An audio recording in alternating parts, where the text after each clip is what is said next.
Yosh va tajribasiz haydovchilar uchun Avtopatrul Plus'dan yangisi. Like bosib, oxirgacha ko'ring.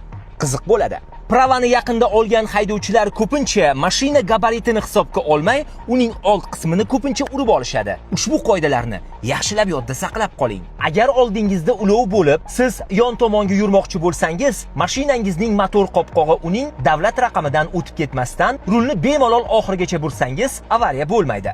Bordi-yu o'sha mashina yo'lingizga ko'ndalang kelib qolsa, kaputingiz uning ikki g'ildiragi o'rtasidan o'tib ketmasdan, rulni ikkilanmay chap yoki o'ngga buravering. Harakatlanish paytida kaputingiz uchini oldindagi avtomobil orqa g'ildiraklari ko'rinadigan darajada ushlab yursangiz, biron xavf yuzaga kelganda mashinangizni olib qochish oson bo'ladi. Burilayotgan paytingizda to'siq ko'rinsa, uning yerdan boshlanish qismiga kaputni to'g'rilasangiz, bamper qirilmaydi. To'xtash joyidan chiqayotganingizda oldindagi mashinaning orqa bamperi o'rtasiga kaputingizni to'g'rilasangiz, unga zarar yetkazmaysiz.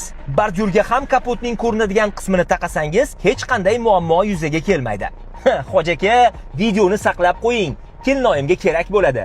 Bizga bekor obuna bo'lmayapsiz-da, ancha-muncha qiziqarli videolarni o'tkazib yuboryapsiz. Obuna bo'lib qo'ying.